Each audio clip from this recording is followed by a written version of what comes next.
Hi friends, welcome back to our channel అమెరికాలో అనురామం. అమెరికాలో అనురామం. మీ Facebook name కాదండి, మీ ఒరిజినల్ నేమ్ చెప్పండి.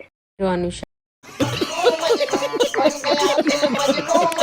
మేము ఈ ఛానల్లో ఇంకొన్ని వీడియోలు చేసాము, ఒకసారి వెళ్ళి చెక్అవుట్ చేయండి. నచ్చితే కనుక సబ్స్క్రైబ్ చేసుకోండి. ఈరోజు ఈ వీడియో వచ్చేసి మా ఫస్ట్ స్నో ఎక్స్పీరియన్స్ మీ అందరితో షేర్ చేసుకోవాలనుకుంటున్నాను. లాస్ట్ వీక్ మాకు హెవీ స్నో స్టార్మ్ ఉండొచ్చు అని చెప్పి అనౌన్స్ చేశారు. సో మేము దగ్గరలో ఉన్న గ్రాసరీ స్టోర్కి వెళ్ళి ఆ వీక్ కావాల్సిన గ్రాసరీ అంతా తెచ్చేసుకున్నాం. గోళ్ళ పైన పెట్టుకున్నావా? ఎవరు పెట్టినారు? నువ్వే పెట్టుకున్నావా?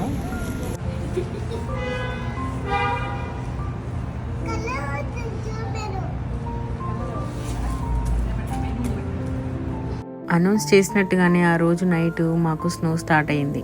అలా స్నో స్టార్ట్ అవ్వగానే మేము మా అపార్ట్మెంట్ నుంచి కిందికి వెళ్ళి కాసేపు స్నోఫాల్ని ఎంజాయ్ చేసాం.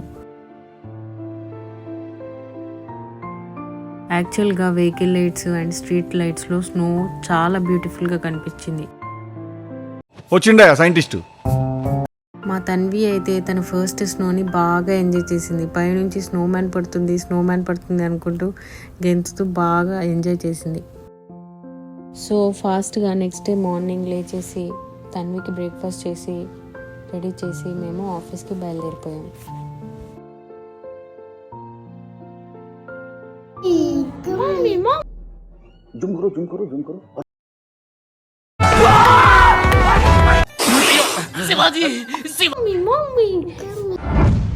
బాబా గారు ఎవరండి ఆవిడ? ఏది తింటున్నామన్నా బాగుందా? అరే నాకు పొట్టలో తిప్పుతుందిరా. ఇటు చూడు, బాగుందా? యమ్మీ. ఇలా బయటికి రాగానే ఇంకా లైట్గా మార్నింగ్ కూడా స్నో పడుతూనే ఉంది. కానీ సాల్ట్ ఎఫెక్ట్ వల్ల రోడ్స్ మాత్రం చాలా క్లియర్గా ఉన్నాయి. మేమున్న ఏరియాలో అన్ని అపార్ట్మెంట్సే కాబట్టి ఎవరికి ఓన్గా స్పెసిఫిక్ పార్కింగ్ ఏమి ఉండదు. అందరూ స్ట్రీట్ పార్కింగే చేస్తారు. స్ట్రీట్ పార్కింగ్లో కూడా మనకంటూ డెసిగ్నేటెడ్ స్పేస్ ఉండదు. అంటే మన అపార్ట్మెంట్ ముందు మనమే పార్క్ చేసుకోవాలి, వేరే వాళ్ళు చేసుకోకూడదు, అలా ఏమి ఉండదు. మనం స్ట్రీట్లో ఎక్కడైనా పార్క్ చేసుకోవచ్చు. కాకపోతే ఎవ్రీ స్ట్రీట్లో సైన్ బోర్డ్స్ ఉంటాయన్నమాట. అంటే వీక్లీ 2 times క్లీనింగ్ ఉంటుంది, రోడ్ క్లీనింగ్. ఆ టైంలో మాత్రం కంపల్సరీ కార్ని అక్కడి నుంచి తీసేయాలి. నేను మా ఇంటి దగ్గర నుంచి ఆఫీస్కి వెళ్ళాలి అంటే ఒక 15 minutes బై వాక్ వెళ్ళాల్సి వస్తుంది. బస్లో కూడా వెళ్ళొచ్చు, కానీ బస్లో కూడా అంతే టైం పడుతుంది అనమాట. అంటే నేను ఒక స్పెసిఫిక్ డెసిగ్నేటెడ్ బస్ స్టాప్కి వెళ్ళి బస్ క్యాచ్ చేసి మళ్ళీ అది ఒక దగ్గర దించి మళ్ళీ అక్కడ నుంచి నేను ఆఫీస్కి నడుచుకుంటూ వెళ్ళేసరికి అంతే టైం అవుతుంది. కాకపోతే మార్నింగ్ కాసేపు ఈవినింగ్ కాసేపు వాక్ చేసినట్టు ఉంటుందని చెప్పి నేను మోస్ట్లీ బై వాకే వెళ్తాను. నేను రోజు ఆఫీస్కి వెళ్ళాలంటే ఈ పార్క్ క్రాస్ చేసి వెళ్ళాల్సిందే. ఈ పార్క్ మేబీ చాలామందికి తెలిసే ఉంటుంది. న్యూయార్క్లో ద ఫేమస్ సెంట్రల్ పార్క్. ఈ పార్క్ వ్యూ మెయిన్గా 2 seasonsలో చాలా బాగుంటుంది. ఒకటి స్ప్రింగ్ సీజను అండ్ ఒకటి స్నోఫాల్ అప్పుడు. స్ప్రింగ్ సీజన్లో అయితే ట్రీస్ లీవ్స్ అన్నీ కలర్స్ చేంజ్ అవుతూ చాలా బ్యూటిఫుల్గా ఉంటుంది. నేను ఆఫీస్కి బయలుదేరినప్పటి నుంచి స్నో చిన్నగా పడుతూనే ఉంది. ఎందుకైనా మంచిదని చెప్పి నేను అంబ్రెల్లా క్యారీ చేశాను. దట్టు నేను సెంట్రల్ పార్క్లోకి వెళ్తున్నాను కాబట్టి అక్కడ చెట్ల మీద నుంచి స్నో అంతా లంప్స్ లాగా మీద పడే ఛాన్స్ ఉంది. కాబట్టి ఎప్పుడైనా స్నో ప్లేస్లోకి వెళ్ళినప్పుడు ఒక అంబ్రెల్లా క్యారీ చేయడం మంచిది. ఇంకొక ఇంట్రెస్టింగ్ విషయం ఏంటంటే, ఏమాయ చేసావే మూవీ క్లైమాక్స్లో నాగ చైతన్య అండ్ సమంత కలుసుకున్న తర్వాత జరిగే డిస్కషన్ 20 minutes షూటింగ్ ఈ పార్క్లోనే జరిగింది.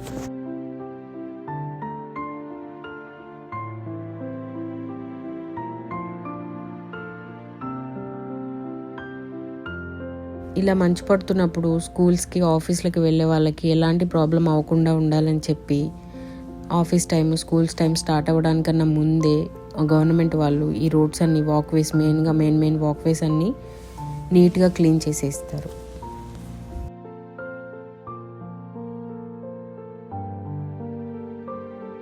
ఈ లేక్ సెంట్రల్ పార్క్ మధ్యలో ఉంటుంది. యాక్చువల్గా ఇక్కడ నుంచి చూస్తే న్యూయార్క్ సిటీ వ్యూ చాలా బ్యూటిఫుల్గా కనిపిస్తుంది.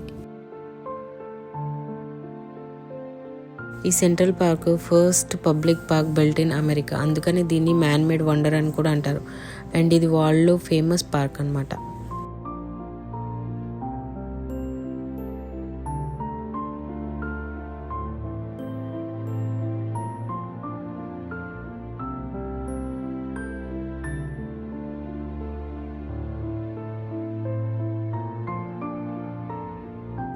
ఈ పార్క్ మొత్తము ఒక 840 acres ఉంటుంది అండ్ 2.4 kilometers ఉంటుంది.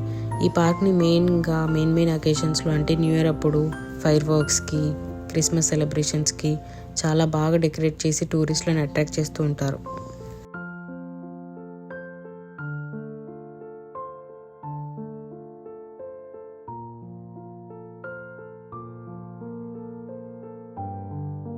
ఈ పార్క్ వీకెండ్స్లో చాలా లైవ్లీగా ఉంటుంది. అందరూ ఫ్యామిలీస్ కిడ్స్తో పాటు వచ్చి చాలా ఎంజాయ్ చేస్తుంటారు.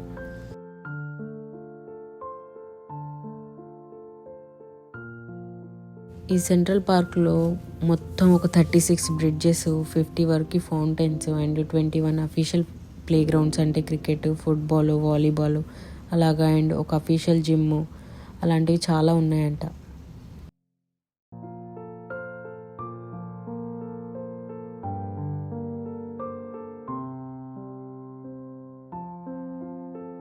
ఈ సెంట్రల్ పార్క్ని మొత్తం ఎక్స్ప్లోర్ చేయాలంటే మనకు ఒక రోజు కన్నా ఎక్కువ పడుతుందేమో.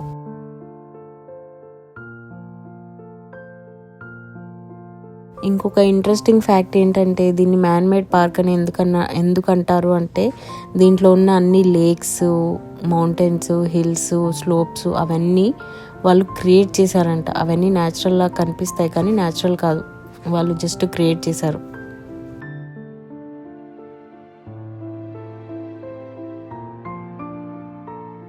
ఇక్కడ అసలు ఎంత చల్లగా ఉందంటే చేతులు వణికిపోతున్నాయి. మన దగ్గర అసలు ఇలాంటి చలి ఉండదు. If you want to explore more historical places like Statue of Liberty, Empire State Building, Brooklyn Bridge, Rockefeller Center, Times Square and World Trade Center, please subscribe to our channel. Our upcoming videos will be going to explore all these places, so please subscribe.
Thank you all. Thanks for watching.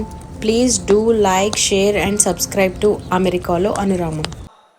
First of all R అలా అన్నావంటే అక్కడ దొరికిపోతావు. So the R has to roll అన్నమాట. అర్థం కాలేదా? అటు చూడు.